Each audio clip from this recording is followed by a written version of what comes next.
Well, hello there, guys. This is the first tutorial that you're going to be seeing me work with a webcam, right? So I'm going to try to keep this as natural as possible, but if it gets awkward, because I'm not used to having a webcam pointed at me, then, well, just go easy on me. So today, there's a tutorial that just popped in mind when I looked outside when I woke up, right? It is snowing in the Netherlands and it's looking beautiful. Like, we've actually got a lot of snow going on. It's not like... it's not piling up or anything, it's just melting whenever it hits the floor, but it still looks nice falling down. So we're going to be making snow falling down, and we're making a snow particle as well. And if you've ever seen snow, it is quite intricate and detailed. Alright, so we have to make it like that as well. At least, well, let's do it. Well, I'm gonna start off with the basic thing we do, right? And that's deleting this guy, and Shift A. And I'm gonna add a reference image because I don't really know from memory how snow looks. So, well, I do, but not like the actual particle, okay? So we're gonna go to wherever I downloaded this. I have really got no clue, actually. Let me see. There we go. I got it.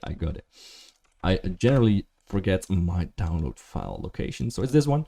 So this is what snow looks like. So we're gonna zoom in and just have a very quick observation of what a snowflake actually looks like. And you can see that it's a lot more detailed than just having a sphere of snow falling down, right? It's actually a particle with very intricate shapes. So we're gonna be making this in the easiest way I can think of. And it's not hard at all. You may think, what is going on here? How do you even make this? But it's very easy. We only have to make one part of this vertical strand. And I'm gonna just draw for you guys real quick what I'm talking about. And you can see that each of these snow particles pretty much have the same core, the same center, which is a hexagon shape, right? So for example, this one, if I draw this, we can see that we've got a hexagon shape going from there, and there, right? Which means we can make a circular pattern because we can just split this up. And for example, well, I'm not going to split this up in parts that are actually touching the corners because we want to model this part up. So for example, we could split it up there at the center and there. And then we can even use a mirror modifier right there. So we only have to mirror, or so we model this right part of this like sticky, pointy part of the snowflake. And that's gonna make it a lot more efficient as well, right? So how do we start off with this? Well, we need the hexagon. So what we're gonna do is Shift A, mesh, add a circle, and right away open up the circle tab on the bottom right, left, and set the vertexes to 6 because that's a hexagon. Press RY90. There we go. And then I also want to rotate it around the x-axis because I want this pointy part to be up, which means we have to rotate this half of 60. So 30 degrees, RX30. So now we have this pointy part up, and I'm going to just go into edit mode. I'm going to delete all of the things that I don't need anymore, which is this. Delete that. I'm going to press Ctrl R, add a new vertex in the middle there, and I'm going to press E. Shift S, selection to cursor to move that to the center, and it's gonna merge these with F to make it filled up with a plane. Delete that one. Bye. Now, I want to add one more vertex for 2 reasons. Alright, so if I zoom in on this one, you can see that the pointy part pretty much doesn't go like until the center there, but it moves a little bit more to the top. Alright, so we need a vertex there. So I'm going to press Ctrl R and just add a vertex pretty much there, I guess. Or just, no, let's just leave it at the center. And the other reason why I added this was because now we have a quad, right? We had a triangle because we had 3 vertexes, but now we actually have 4. So we have a quad, which is always better. All right, so first things first, let's go to object mode. Let's add a mirror modifier, and it's going to be in the Y direction. And we're going to press Ctrl A first and apply all transforms, right? So that basically means that the rotations and stuff we already did are now gone. Next up, we need an array modifier, and we want this to be circular. And a circular array is easiest to create with an object offset, right? So select that, and now we need an object that we can use for the rotation. So we're going to be adding an empty plane axis. I'm going to rename that to snowflake pattern. Doesn't matter. And I'm going to select this part and name this snowflake. Just like that. Amazing. Now we can rotate this around because we need a circular pattern. So if I'm going to set this object offset object to the empty, nothing really happens because we don't have any offset in this empty. So if I rotate this now, you can see it is actually becoming a circular pattern, right? So how much degrees do we need for that? Well, we have a hexagon, so we need 60 degrees. So Rx 60. There we go, and we want it 6 times. It's very easy, and we want to merge those, and we also want to merge the first and last copies, which basically means we won't have any duplicated geometry going on. All right, now I want to start working on this vertical parts, and it's quite easy to do. We just have to think of it like branches, right? There's one thing going up, and then there's like branches sticking out of it, and we can make this very easy. So I'm gonna select clipping in my mirror modifier, so I can't move through through the center line there. So I'm gonna select this part. I'm gonna press E, Z, and just move that up right about there. All right, so I'm gonna try to replicate something like this, and I'm gonna select that. I'm just gonna move this in a little bit to make it a little bit decreased in width, and then we can just add edge loops and move things out. As you can see, we've got some random things sticking out, and we can do that. So Ctrl R, move this down, Ctrl R once again, move that to there, and just extrude this, for example. And the only thing that I'm going to try to keep in mind is to not make this touch. All right, so they will each be their own parts, and I can just move this in a little bit. I can press Ctrl R there, and just Ctrl R once again, and just extrude this, scale it down, press 1, select this vertex, press double G, and move that around in that edge there. Now press Ctrl R once again, add some more branches to wherever you want them. Right, so extrude this to the right, rotate or scale, whatever you feel like you need to do, just do it. It is very organic, although it is like a cylindrical pattern. It is still quite an organic shape, right? And we can add another one right there. Just extrude that. Oh, I went a little bit overboard there. Like this. That's already looking nice. All right, and we can even add a little bit of a bump there if we need, just like that, to make it nice and beautiful. Now we can add more. For example, if you want a really long one here that connects right at that center point, we can make it like this, and then add more branches if we need to. Just extrude and scale, and you get it, right? You get what I'm doing. Just trying to make this look nice. Rotate that around, scale it. That's basically all I'm doing with this pattern, right? And then for the top part, we can add one more edge loop. I just want to extrude this one more time there, and then one more time there. And we're sort of extrude this all together now. So we get a nice looking top part of our mesh. There we go. All right, so this is not the detail that we have here, but it's fine. Remember, we're going to make this into an actual particle system that is folding down. So the more geometry we add, the more detail and the harder it's going to be for our system. So keep that in mind. I will add a little bit of pointiness right there, maybe even a little bit more detail, just like that. I think that's looking fine. All right, now we can also just make another ring if we'd like. For example, if I move this up, this part with double G, and add Ctrl R and add another edge loop there and there, we can just extrude this now right to the center, and we have merge enabled, so at some point it will snap and merge. There it is. And now we have like this extra ring going on in our system, and we can move this up a little bit, for example. Make that nice and beautiful. All right, so this is going to be our snowflake. I think it looks fine, right? It looks okay.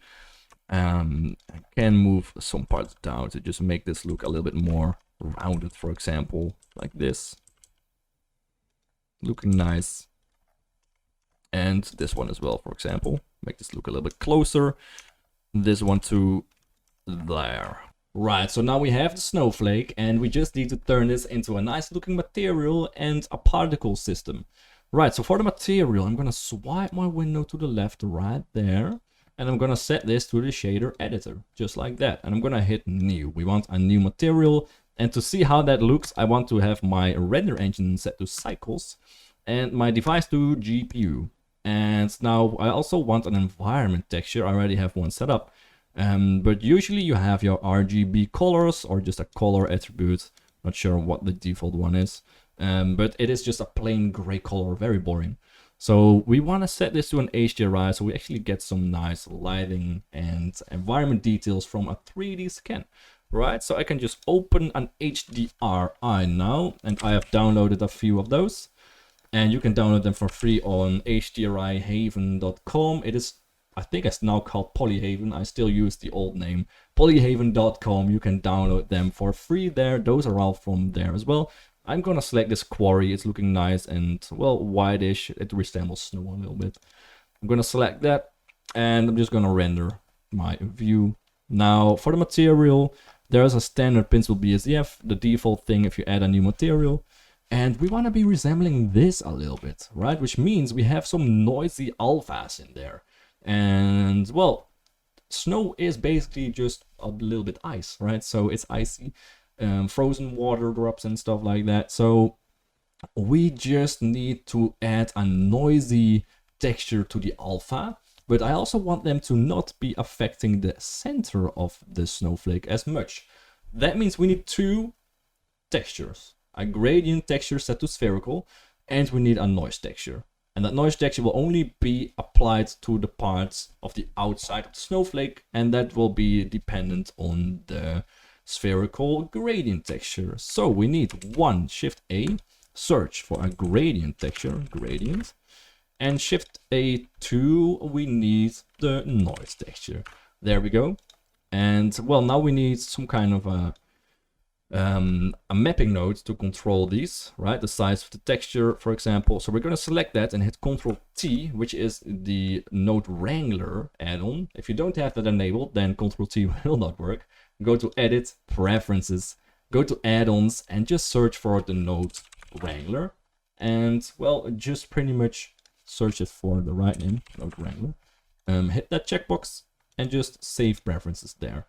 All right. Oh, I just think you couldn't see that. I will add it in post.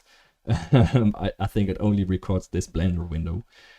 So yeah, that being said, you can select your gradient texture, hit Ctrl T, and it will be added. And we're going to connect it to the second one as well.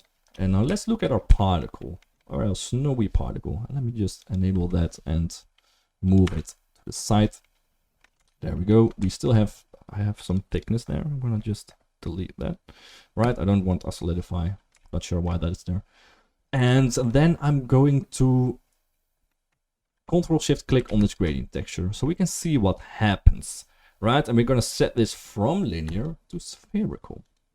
And there we go. Well, it's looking stretched, and that's because it's set on generated. If we set this to object, it's going to look like an actual sphere. And we can start moving the scale up and down as well. Just like that. Beautiful. Now we want a noise texture to go with that, of course. So Ctrl Shift click on that and see how it looks. We can't see a lot. So we're going to hit Shift A and search for a color ramp and just swipe that in between. And what that's going to do is just enable us to control the black and white values a bit more, bring them closer so we see more of the black values, for example, right there.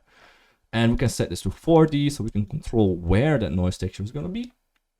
And we can add the roughness a little bit up there and the detail as well. Somewhat like that. And I'm just going to decrease the scale a little bit. Actually, we need more black value. Something like that. And now we want to mix those textures. And we can do that very easily by adding a math node. Right? A math node will combine two inputs. Right, and a black-white value is basically an input as well. So we can swipe that behind there. I'm gonna input this to the second one, and the first gradient texture will be the first one. We're gonna set the add to, well, this is actually already looking quite decent. Add, we could also use multiply, but I think add is actually looking great because we are also getting some slight noise variations there at the center. So I'm gonna keep it at this. All right, so we can now connect that output of the add math node to the alpha, and we can connect the BSDF to the surface. Beautiful. Well, we have to change one more thing, right? And that is our black values are completely transparent. And the black values inputs in the alpha basically means an alpha of 0. And a white value means an alpha of 1. Which means that we need the black values to be a little bit less black. So we're gonna hit Shift A, hit a color ramp, and swipe that behind there and just change those black values to a little bit less black. Right? Something like this. That's looking perfect. Amazing. All right, now we got that set up pretty much. So Ctrl S, save your file before we are going to play with particle settings. All right, for an emission plane, it's gonna be just a plane that will be above your scene in general. That's something that can fall snow, snow can fall out of. That's the correct order of that sentence. Hit Shift A and mesh plane, set the size to about 20, and let's just move that up all the way there. And let's just go to the particle settings right away. Okay, and we're gonna hit the plus sign. And first things first, we want the render object, where I'm just gonna collapse all these tabs. The render is going to be an object, and it's going to be the snowflake. That's correct. Right, so now if we play this, where is it? Let me go to solid view. It may be too small. Ah, there it is. It was just angled in a way where we couldn't see it. Right, so from the start, we're gonna hit the rotation sign and hit dynamic because we want this to be controlled by a wind factor and a turbulence field. Right, some force field settings. And we wanna hit the randomize and phase randomize as well. Right, so if we now replay this, it's going to at least drop out of there with a random rotation, and that's beautiful. Okay, so next up, we want this end frame to be about 1000 and the lifetime just as well. Just like that. Beautiful. Now the number we will speak later once we're ready. And we can just collapse the rotation, go to the physics properties. We have a Newton mass of 1 kilogram. And that is a lot. If a snowflake hits you in the face and it's 1 kg, you're gonna feel it.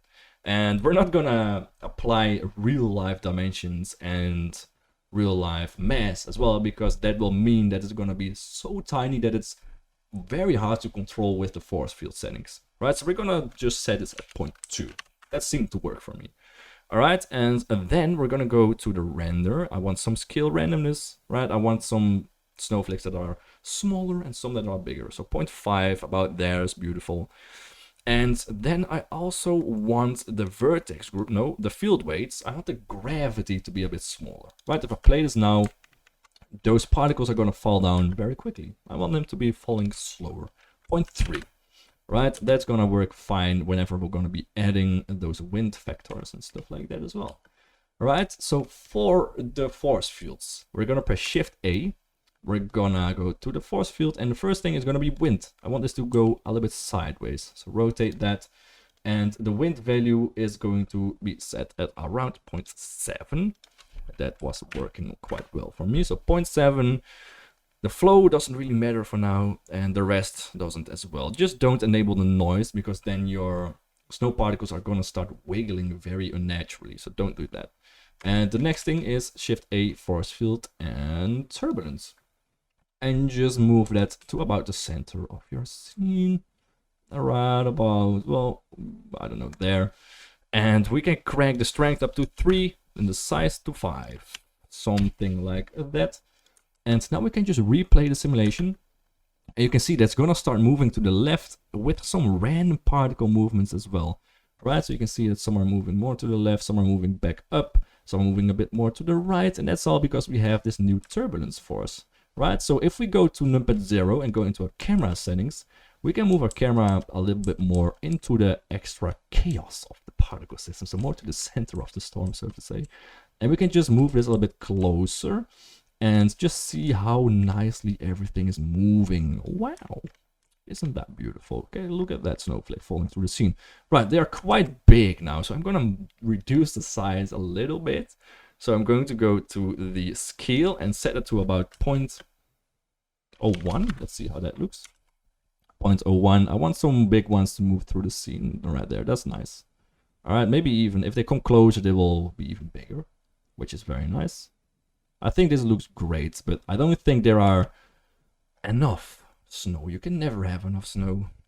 So I'm gonna set the number to about 10,000 and just replay the particle system. All right, and let's just wait for a few seconds. It's going to be appearing right there. Beautiful. We got some particles flowing across the screen very nicely, actually. And we got some gathering going on there in the back from the turbulence field. Right, so what we can do to just fix those straight lines is just increase the strength of the gravity. So I crank this back to 1, which basically means that, well, it will continue to fall just a bit more instead of all connecting at the same point, right? The gravity will continue to drag it down, which means it is less likely for those lines to just form. And if you want it to be slower now, you can simply go back to your turbulence and add some flow to it, right? So I've got it set at 3 and 5, but we can even add more flow, like 2, for example, and it will just slow down your simulation a little bit of the turbulence, right? And that's working nice. All right, so that is pretty much going to be that part, right? I will let this play for a second, and then I'm gonna move my camera to the right spot, and it seems like it's already pretty much the right spot. We may need some more snow though. You wanna add more snow? Let's do it. Let's just set that at like 40,000, 40k. And before you play your simulation, if you increase your number, please say Ctrl S, and then just play it from the start.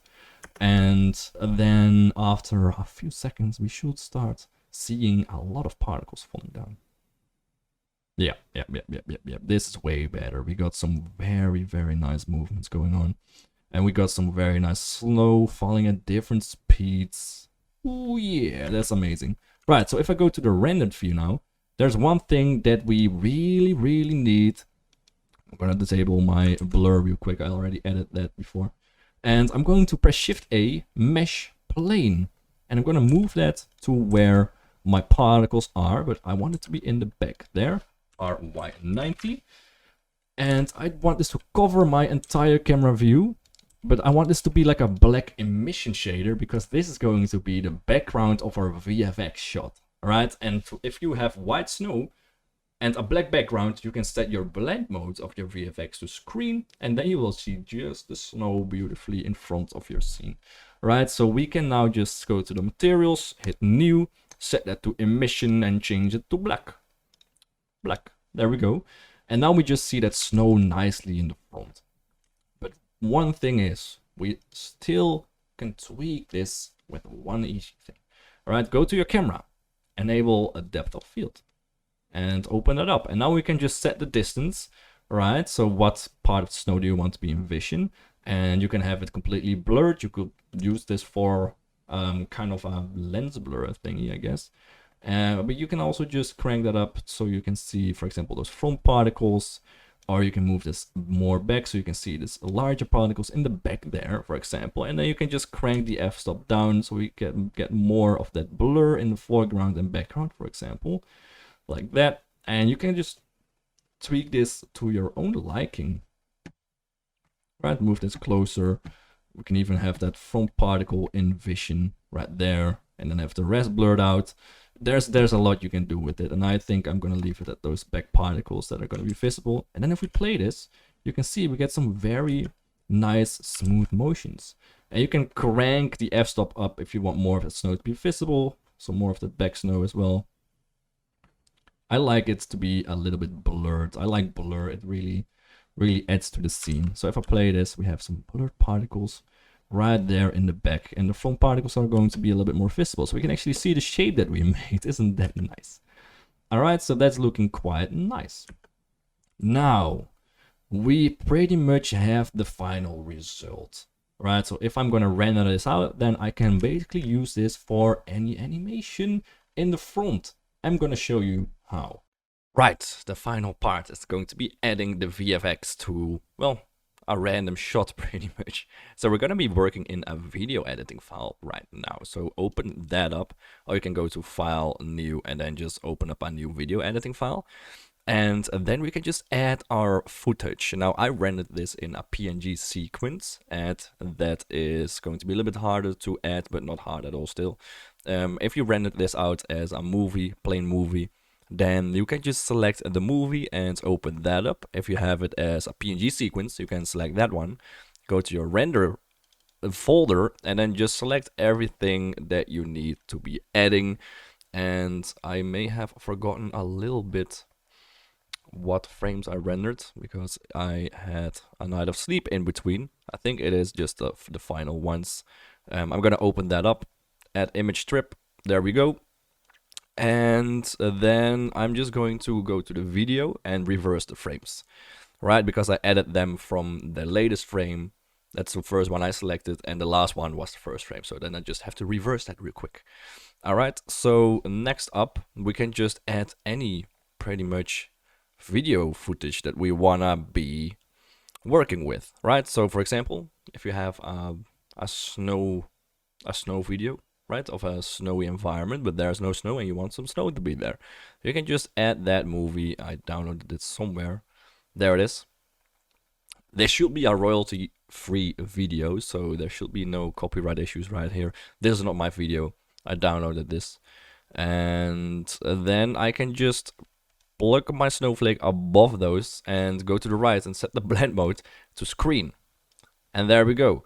Now I will make this a little bit smaller, and then I'll just play this for you guys. And you can see that we just get like a nice, let me show you how it looks without. This is without. I'm gonna set the same frame time as my animation. So this without, and with the VFX we just created, it just adds a nice snowy vibe to the scene, and it looks quite realistic in my opinion, right? The only thing that is, of course, not matching in this one is the camera moving forward and the snow staying in the same place, obviously. So if you really want to match your video reference, then you could just go back to that file we just created and make your camera move forward through the snow, and then it's gonna match perfectly with the video, and then you get a very nice result. And this already looks incredible in my opinion. So I hope you can use this to create, well, snowy scenes. You can either use the particle system in Blender, add it to your scene, or you can get it in post. In my opinion, adding stuff in post, like particle systems, things like that, VFX things, in the long term it works better if you're going to be working with larger scenes, right? Any particle system that you're going to be having is going to add, well, it's going to demand more from your system. So the more you can do in post, the better it's pretty much going to be eventually. Alright, so I really hope you enjoyed this tutorial. I hope the webcam stuff was natural enough for you to watch. Obviously it's going to get better the more I use it, so don't even worry about that. Alright, so thank you so much for watching, and I hope you can use this. If you liked it, please subscribe, comment, leave a like. Any of those would make me incredibly happy. And then I'll see you in the next one. Bye bye.